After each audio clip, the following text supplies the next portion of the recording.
안녕하세요. 최근에 낙찰 사례로 올라왔던 서울체육세권 다가구 낙찰건의 사례를 공유드리게 됐습니다.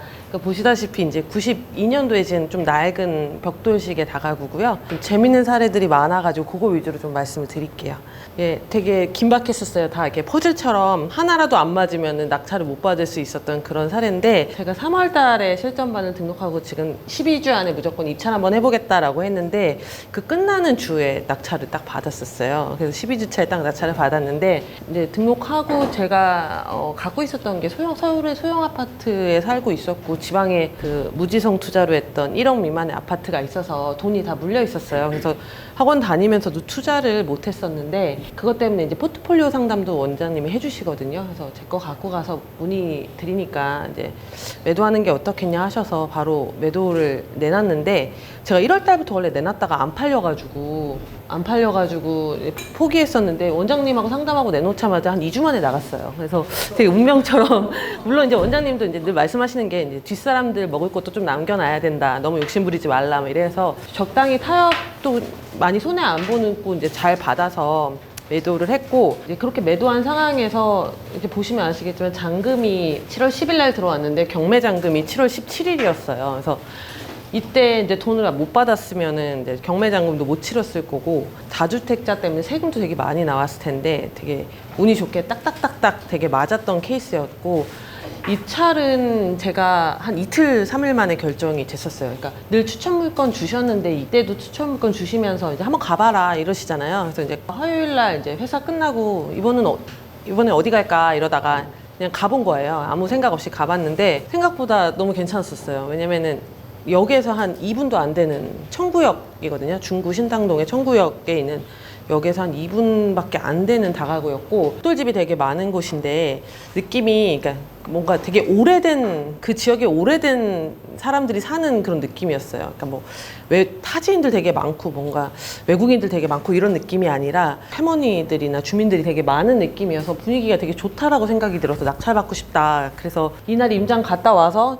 퇴근하고 임장 갔다 와서 그 다음날 바로 상담을 신청했는데, 갑자기 반유 내고 3시에 가가지고 원장님한테 4시에 상담을 받았는데, 원장님이 이번에 들어가야 되겠는데 이러셔가지고 그 다음날 또 휴가 내서 바로 또 입찰했는데, 처음 이때 입찰하자마자 바로 낙찰이 된 케이스입니다. 그래서 이제 보시다시피 이제 막 한 2, 3일 만에 결정이 됐었어요. 그리고 이제 금액이 되게 컸었거든요. 8억이 넘는 금액이어서 이때 아마 상담을 못 받았다면 저는 이제 입찰을 못 했을 거예요. 왜냐면 금액이 너무 크고 이게 자신이 없었죠. 이 잘못하면 손해보면은 굉장히 큰 금액이기 때문에. 그래서 원장님 말씀을 잘 들었던 게 이렇게 받을 수 있었던 원인이었던 것 같아요. 물건이 이제 이런데요. 감정가가 12억이었고요. 토지 감정가가 11억이었고 건물이 1억이었어요. 그러니까 건물이 얼마나 오래됐는지 아시겠죠. 그리고 2번 떨어져가지고 7억 8,060%대까지 내려왔고, 보시면 이제 토지가 40평이에요. 청구역에서 한 200m 거리에 있는 토지가 40평이라는 게 저는 너무 좋았어가지고 받고 싶다라는 생각을 했었는데, 건물하고 이 건물이 갖고 있는 전체 토지를 제가 지분이 아니라 전체를 다 갖는다는 게 다가구의 이점이라고 저는 생각을 해서 들어가게 됐고요. 여기 빨간색 있는 데가 이제 제 집인데, 보시면 아시겠지만 이쪽 위치가 굉장히 교통이 너무 좋아요. 그래서 강화문도 한 8분대로 갈 수 있고, 강남도 한 20분대로 갈 수 있고, 좋은 호선들이 다 지나가는 위치에 있습니다. 그리고 최근에 뭐 신당동, 힙당동이라고 할 만큼 뭐 이렇게 좋은 가게들도 많이 생기고, 주변이 다 개발을 하고 있어요. 이렇게 다 개발, 여기도 이제 10구역이라고 확정이 났고, 뭐 모아타운 뭐 8구역 이렇게 다 확정이 난 데들이어가지고, 나중에는 이쪽도 결국은 개발 압력을 받을 거라고 생각을 하고 있습니다. 좀 2명이 있었어요, 임차인이. 근데 하나는 공시성을 가진 이제 미상 임차인이고, 나머지는 사유리 씨라는 외국인인 거예요. 되게 특수한 사례들이 다 들었는데, 그 채무자가 공시거든요. 그래서 이 공시성은 가족인 것처럼 보였고, 그 2층에 있는 사유리 씨는 임차권 등기를 한 분이었어요. 그래서 채무자 가족이라고 추정되는 분은 이제 무상거주 확인서를 자기가 자필로 제출했다고 나왔더라고요. 그래서 인수 안 해도 된다고 생각을 했고, 사유리 씨도 임차권 등기자로서 100% 자기가 배당을 받기 때문에 추가로 인수하는 상황은 없었습니다. 그때 이제 퇴근하고 간 임장조사 때 갔는데요. 이제 1층인데 이렇게 막 출입금지 경고문을 다 붙여놨어요. 그러니까 사람이 안 산다는 거죠. 그러니까 사람이 오래 안 사니까 구청에서 나와서 이렇게 범죄를 막기 위해서 이렇게 다 막아놨더라고요. 그래서 이렇게 돼 있고, 근데 이제 문이 혹시나 해서 열어보니까 열리는 거예요. 그래서 또 들어가 봤죠. 지하랑 1층이 하나씩 열려가지고 이제 들어가 보니까 이런 상태예요. 그래서 1층은 그래도 이렇게 이제 다 투룸씩 돼 있는데 이렇게 곰팡이가 지하는 많아요. 사람이 오래 비어 있는 상태여서 곰팡이가 되게 많은 거였고 전반적으로 수리가 많이 필요해 보였습니다. 근데 이제 좋았던 거는 지하랑 1층 각각 2개 호실씩 있는데 다 이제 투룸이어서 임대 맞출 때는 좀 괜찮겠다라는 생각을 했습니다. 그리고 2층에 이제 임차인이 사는 이제 세대인데요. 2층에 사유리 씨가 산다고 해서 갔는데 건물에서 이제 1층이랑 지하 보고 있는데 막 중국어가 막 들리는 거예요. 엄청 큰 중국어 소리가 들려가지고 뭐지 일본인이 살아야 되는데 왜 중국인이 살지? 이러고서 저걸 두드려 봐야 되나. 근데 누가 봐도 딱 중국인이 사는 문이잖아요, 밖에. 그래서 저기 두드려 봐야 되나 말아야 되나 고민을 했는데 너무 무서웠어요. 남자 큰 목소리에 중국어 소리가 들려서 좀 무서웠는데 앞에 보시면 아시겠지만 막 아이들 용품이 있어요. 그래서 애들이 있는 집은 해코지는 안 하겠지 싶어서 이제 두드려 봤더니 여자분이 나오시더라고요. 근데 그 어눌한 약간 외국인 말투로 이제 자기가 사유리라고 얘기해서 사유리 씨가 사는 걸 확인했고, 그리고 이제 이쪽에 옥탑을 갔는데 옥탑도 꽤 넓고 괜찮아요. 그래서 갔는데 두드려 또 봤죠. 이제 2층에서 두드려 봤으니까 용기를 가지고 두드려 봤는데 강아지 짖는 소리만 안에서 들리고 사람이 없어요. 사람을 확인은 못했는데 누군가 살고 있다는 거죠. 그래서 앞에 밑에 내려와서 우편물을 좀 확인해 보니까 옥탑으로 돼 있어서 아까 그 무상임차인 그분이 이름이 돼 있더라고요. 현장은 확인했습니다. 이제 상담 받으면서 이제 또 시세 조사를 했었는데 이 물건이 17년도에 그때 채무자가 한 8억 7천 정도에 매매를 했었고요. 제가 낙찰받은 가격이랑 거의 비슷하게 평당 한 2,100만 원 수준으로 했었더라고요. 근데 보시면 이제 제가 일부러 안쪽에 있는 집들, 이제 자로형 토지의 집들 시세를 좀 봤는데 거의 그 정도 시세 형성이 돼 있어요. 그래서 한 5년 전 정도 가격에 그 경매를 저희가 낙찰을 받았다고 보시면 될 것 같아요. 그리고 현재 시세를 좀 보니까 또 안쪽에 있는 거라도 3천이 일단은 3천이 넘는 가격들로 나와 있어서 땅은 계속 오르지 않을까라고 생각하고 있습니다. 원장님하고 이제 상담을 할 때 이제 원장님이 막 뭐 계산을 막 하세요. 막 계산을 막 하시면서 얼마에 해야 되나 막 계산하시다가 저한테 이거 꼭 받으셔야 되겠어요? 이렇게 물어보시는 거예요. 그래서 제가 급하게 생각하지 않겠다. 그러니까는 그러면 한 8억 6천 정도에 쓰자. 나머지 우수리는 내가 알아서 써라. 이렇게 말씀을 하시더라고요. 그래서 그렇게 법원에 가서 이렇게 썼고요. 근데 이제 좀 이 100만 원짜리하고 10만 원짜리는 못 정했었어요. 이 정도만 적어놓고 맑음 선생님한테 이렇게 보내드렸죠. 이렇게 틀리게 작성한 게 없는지 이렇게 다 봐주시거든요. 그래서 맞다. 그래서 제가 100만 원짜리는 제가 마지막까지 보고서는 입찰하겠다라고 했는데 법원에, 그러니까 중부지방법원이 진짜 큰데 맑음쌤님이 그러는 거예요. 가기 전에 사람 많아도 쫄지 말아라. 거기는 이제 주변에 경매학원이 많아서 공부하러 많이 온다. 근데 진짜 되게 큰 데가 꽉 차더라고요. 근데 입찰 그 봉투는 의외로 되게 많지는 않았었어요. 그래서 요 100만 원짜리에 저는 그래서 3으로 8억 6,300 88888로 했습니다. 8로 한 거는 그날 신한은행의 번호가 대기 번호가 8이어가지고 그냥 8로 적었습니다.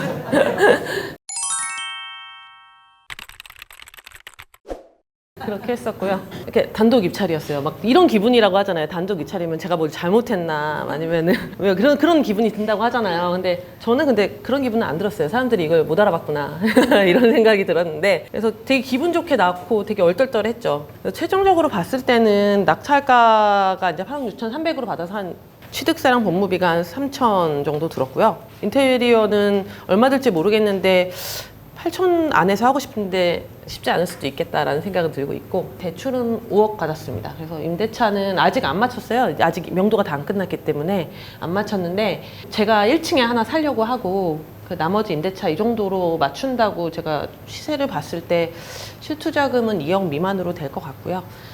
몇십만 원 정도의 임대료가 이자를 갖고도 조금은 나올 것 같습니다. 사실은 여기까지는 되게 무난한데 낙찰 후에 되게 공부를 진짜 많이 되더라고요. 실제로 낙찰 받고 나니까 그때부터가 진짜 실전이다라는 생각이 든 게 이렇게 자다가 벌떡벌떡 일어나서 식은땀 흘리는 그 경험을 되게 많이 했어요. 그리고 명도도 사실은 되게 쉽지 않았는데 사유리 씨는 오히려 명도가 쉬웠어요. 저거 이제 그분하고 협의할 때도 당연히 나가야 되는 것처럼 얘기를 했어요. 그러니까 제가 언제쯤 돈을 낼 것 같으니까 그때 나가는 걸로 집을 알아보세요. 이렇게 해가지고 사전에 협의를 해서 서유리 씨가 딱 이제 이때쯤에 나가는 걸로 알아봤더라고요.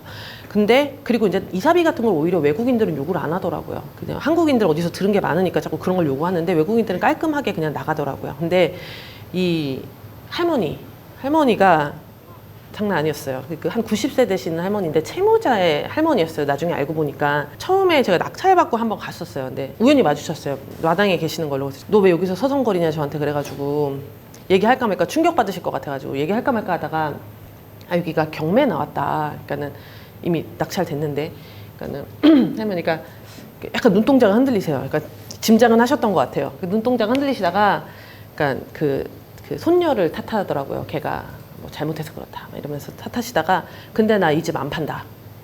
여기 내가 뭐 무당이 어쩌고저쩌고 했는데도 안 팔았다 막 이러시는 거예요. 그래서 아 큰일 났다 하고서 이렇게 갔는데 그래서 이제 손녀를 이제 제가 걔하고 얘기해봐야 되겠다. 왜냐면 할머니가 90세니까 잘 말도 못 알아들으시고 이렇게 할머니를 두지 않겠지 싶어서 손녀한테 문자를 보냈는데 한 2번 씹혔어요. 그래서 전화를 하니까 아 알고 있다 하면서 근데 오빠라는 분이 봤더니 근데 이사비는 얼마 줄 거냐 이래요. 원래는 할머니를 거기다가 1년치 줄 테니까 월세를 줄 테니까 할머니 계속 살게 해달라는 거예요.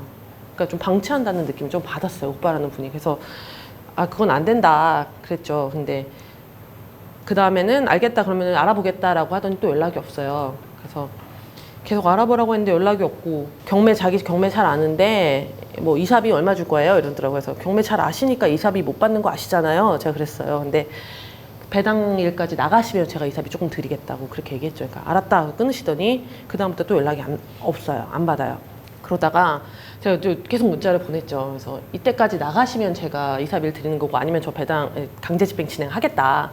그러니까 또 연락 오는데 할머니한테 아직 말씀 못 드렸다. 그 여자분이 얘기를 못 하겠어요 하면서 울어요. 그래가지고 그래도 얘기해볼게요 이러면서 계속 시일이 미뤄지더라고요. 그래서 제가 갔어요. 제 아빠랑 해가지고 남자가 한 명 있는 게 좋겠다 싶어서 아빠랑 해서 갔는데 할머니 또 없어요. 할머니 되게 만나기 어렵더라고요. 없고 그래서 신당동 떡볶이만 먹고 집에 왔는데 그래서 먹고 그래서 그 다음날 또 갔어요. 또 갔더니 그때는 또 계시더라고요. 그래서 할머니한테 그때 가서 이게 낙찰이 됐다. 이렇게 경매라서 비워주셔야 된다. 이제 제 소유다 했더니 할머니가 아 이거 안 판다 또 이래요. 그래서 얼마에 사실 거예요? 이러더라고요. 그래서 아 이게 이미 팔린 거다. 그러니까 안 판다 또 이러시는 거예요. 그랬더니 그래서 아 이거 소유권 이미 넘어왔습니다. 등기까지 끝났어요. 하니까 아 뭐 그 종이 쪼가리 뭐 막 이러시는 거예요. 그래서 내가 그 손녀분하고 잘 얘기해 보세요 하고만 왔어요. 그래서 손녀한테 얘기했죠. 내가 얘기했으니까 이제 얘기하셔라. 이제 얘기하기 편할 거다. 그러니까 손녀가 알겠다라고 하더라고요. 저한테 물어봐요. 할머니 근데 뭐라고 하세요? 막 이러는 거죠. 그래서 손녀한테 뭐 역정 내시죠. 근데 뭐 이제 얘기했으니까 얘기하셔야 되죠. 이렇게 해서 다 얘기를 했더니 그래도 손녀가 계속 뭐 얘기하고 있어요 이러면서 날짜를 안 정해주더라고요. 지난주까지도 그랬어요. 그래서 제가 지난주에 저 다음 주 월요일 날 강제집행 신청하러 갑니다. 그때까지 없으면 저 이거 신청하겠습니다. 이러니까 이번 주 일요일 날까지 얘기할게요 이러더라고요. 근데 또 일요일 날 연락이 없어요. 그래서 월요일 날 이제 휴가 내고 또 갔습니다. 갔더니 이렇게 다 작성을 했어요. 이런 신청서를 작성을 해야 되고 뭐 이렇게 필요한 서류들이 있더라고요. 그래서 이거를 작성해가지고 이제 줄 서갖고 있었거든요. 등록하려고 줄 서갖고 있었는데 그때 처음으로 전화 왔어요. 그 채무자한테 할머니한테 얘기했고 할머니가 요양병원 가시겠다고 했습니다. 이렇게 얘기하면서 시간을 조금만 주세요. 저희가 집 알아보고 있는 중이었는데 병원 알아봐야 돼요. 이러더라고요. 그래서 내가 이사도 다 하셔야 된다. 그래서 언제까지 시간 드리면 되겠냐 하니까 8월 말까지만 달라고 해서 지금 알겠다 해서 이거 그냥 이렇게 기념으로만 갖고 왔거든요. 그래서 앞에 보시면 아시겠지만은 뭐 서류들을 제가 단계를 진행을 안 했는데 다 간접적으로 경험은 다 한 상태. 그래서 어쨌든 저는 할머니를 되게 강제로 쫓아내고 싶진 않았는데 이거 보시면 8월 14일이거든요. 월요일이었어요.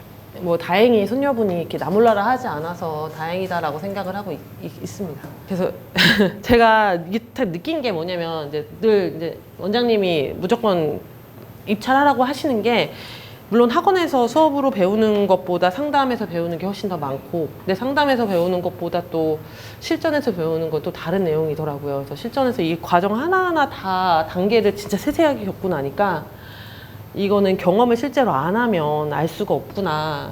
라고 생각을 해서 와 인생은 진짜 실전이다 그래서 그렇게 느꼈고 꼭 그래서 입찰들을 꼭 해보시고 이런 단계들을 다 거쳐보셨으면 좋겠고 그다음에 그 선생님 말씀은 잘 들어야 되는 거는 어렸을 때부터 질린 것 같아요. 그 뭐 되게 마이너한 그러니까 사소한 상황인데 뭐 은행 뭐 만들어 놓으세요 막 이런 거 다 하시잖아요. 신한은행 만들어 놓고 지금은 최근에 어디 국민은행으로 바뀌었다라고 해서 그런 것들 다 미리미리 해놓고 그래야지 문제가 없고 또 일단 이렇게 제가 짧은 기간 내에 이 집을 파는 큰 결정과 이 8억짜리 보증금만 7천만 원짜리를 들어가는 그런 큰 일을 할 수 있었던 거는 이렇게 상담을 받았기 때문인 것 같거든요. 그 가격에 대한 확신이나 이 물건에 대한 확신이나 인수사항들 그런 복잡한 문제들에 대해서 혼자는 절대 못 풀었을 것 같아요. 그래서 꼭 그런 것들에 대해서 이렇게 뒤에 누가 있다라는 느낌이 지금 아니면 못하는 거라고 생각을 하거든요. 그래서 꼭 해보시기를 바라고 또 그러더라고요. 명도할 때 안 되면 할머니가 너무 강성이면 얘기를 해라. 본인이 출동하시겠다. 원장님이. 다행히 남자가 가는 게 좀 낫지 않겠냐 이러셔가지고 그래서 아 나한테는 이제 최 뒤에 누가 있다 이런 생각이 드니까 도전을 할 수 있었던 것 같아요. 그래서 꼭 뒤에 누가 있을 때 도전들을 많이 해보시기를 권해드립니다. 네, 감사합니다. 저희가 이거 추천 물건을 토요일 날 드렸던 거예요. 금요반은 못 드렸어요, 이거를. 이게 왜 금요반은 못 드렸냐면 금요일 날 수업 끝나고 이게 물건이 다시 튀어나온 거예요. 이게 보시면 변경됐던 물건이에요. 변경. 그러니까 이게 들어갔던 물건이어가지고 입찰을 못 했다가 톡 튀어나온 거예요. 근데 톡 튀어나온 날짜하고 입찰 일자하고 너무 날짜가 타이트한 거예요, 이게. 그래서 일단 제가 토요반한테는 줘야겠다 그래서 토요반에서 얘기를 드린 거고 신동님이 갔다 오셔가지고 바로 입찰을 해보시겠다는 거예요. 그래서 바로 그냥 갔다 오고 나서 바로 입찰한 거예요, 이게. 임장 갔다 와서 상담받고. 그래서 날짜가 되게 타이트하게 이렇게 된 거예요. 추천 주고 임장 갔다 와서 상담받고 낙찰 받은 거예요. 그래서 저도 낙찰 받을 수 있을까? 너무 타이트한데? 근데 낙찰을 받았다는 거예요. 근데 이게 재밌었던 게 혼자 들어갔잖아요. 경쟁이 없이 들어간 거예요, 경쟁이. 이때보다 평당가가 지금 한 800? 그 정도 싸게 산 거예요, 평당가보다. 그러면은 그 정도면은 서울에 있는 땅이면 많이 들어왔어야 돼요. 그리고 역하고 바로 앞에 있는 거라서 많이 들어올 법도 한데 관심 물건도 많이 이게 넣어놓은 물건이었거든요, 이게. 관심 물건에도 많이 넣어놓은 물건이었어요. 근데 저희가 한 명뿐이 안 들어갔던 거는 변경됐다가 바로 나오니까 사람들이 이걸 못 봤던 거예요. 그러니까 우리만 보고 들어갔던 거야. 그래서 제가 얘기하지만 신건이랑 변경된 거를 좀 잘 봐라. 그리고 변경된 거 중에 여러분들이 관심 있어 하는 것들은 좀 관심 물건 넣어놓고 이게 입찰 날짜가 잡히면 바로 들어가야 되니까 미리미리 그거는 검토를 해놔라. 그 얘기를 해드린 거예요. 그래서 요 물건 같은 경우에는 경쟁 없이 그냥 산 거예요, 저희가. 싸게, 그것도.